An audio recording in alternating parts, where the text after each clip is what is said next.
Épisode 4. Le pacte du silence. Après l'épreuve de sélection, quelque chose avait changé dans l'air de l'école du Loup Blanc. La tension n'était plus la même.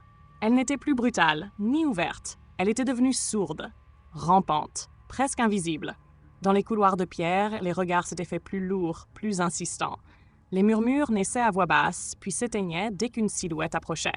Des mots circulaient, déformés, amplifiés, chargés d'admiration ou de crainte. La fille aux yeux d'acier, la tueuse silencieuse, la prodige inarrêtable. Tanya avançait sans ralentir. Ses pas étaient mesurés, réguliers. Son regard restait fixé droit devant elle, indifférent au chuchotement qui s'écrasait contre son dos. L'uniforme de cuir sombre épousait sa silhouette élancée. À chacun de ces passages, les conversations s'interrompaient. Certains élèves s'écartaient instinctivement. D'autres baissaient les yeux. Mais Tanya ne cherchait ni la crainte, ni le respect. Elle voulait juste le silence. Elle avait déjà compris une chose essentielle. Dans cette école, le bruit attirait les problèmes, et elle n'avait aucune intention d'en attirer. Un fracas soudain brisa la monotonie du couloir. Un bruit sourd, un choc brutal contre la pierre. Tanya pivota immédiatement, ses sens en alerte. Un corps venait d'être projeté contre un mur. Un jeune homme à la carrure imposante grognait en se redressant, une main plaquée contre son flanc. Devant lui se tenait une fille plus mince, mais au regard brûlant. Ses poings étaient serrés, sa posture tendue, prête à frapper de nouveau. Une rixe. Les autres élèves formaient déjà un demi-cercle à distance respectable.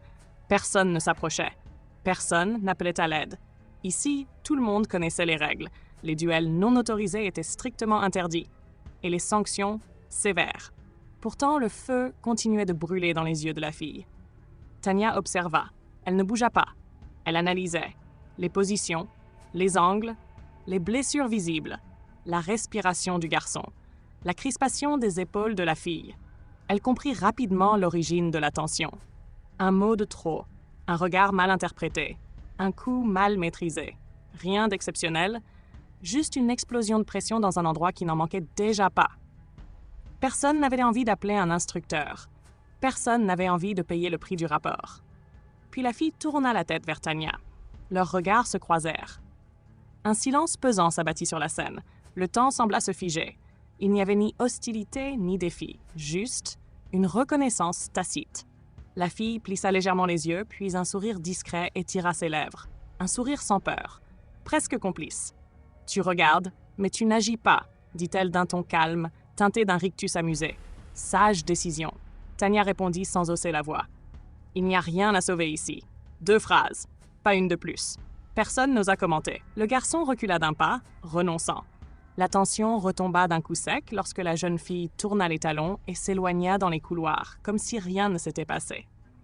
Tanya la suivit du regard un instant, intriguée, mais pas surprise. Plus tard, au dortoir, la lumière du couloir filtrait faiblement sous la porte. La plupart des élèves dormaient déjà ou feignaient de le faire. Tanya, assise sur son lit, rangeait méthodiquement son matériel. Gants renforcés. Protège-bras, bandelette de maintien, un carnet de notes rempli d'observations sur les failles structurelles de la tour d'épreuve. Tout était ordonné, précis. 3 coups légers frappèrent soudain le bois. Tanya se figea une fraction de seconde, puis se leva et ouvrit. La fille aux yeux brûlants se tenait là, calme, droite, maîtrisée. « Tanya Black, c'est ça ?» dit-elle sans détour. Tanya hocha la tête. Un sourire en coin apparut sur le visage de l'autre. « Moi, c'est Raina Vorst. On dirait qu'on va se croiser souvent ici. » Le silence s'installa. Tanya observait, mesurait, évaluait chaque tension musculaire, chaque micro-mouvement, aucune menace immédiate, mais une présence affirmée, assumée. Raina fit un pas en avant. Sa voix se fit plus basse, presque confidentielle. « Je sais que t'es différente, et crois-moi, dans cet endroit, mieux vaut avoir des alliés discrets. » Elle tendit la main, paume ouverte, ni arrogance, ni insistance, juste une proposition. Pas d'obligation, mais si un jour tu as besoin d'un soutien, discret ou non, tu sauras où me trouver. Un long silence suivit. Puis Tanya bougea. Lentement, sa main vint rencontrer celle de Raina. Une poignée brève, ferme, sans un mot superflu. Pensée intérieure de Tanya. Pas une alliance, pas une amitié, juste une possibilité.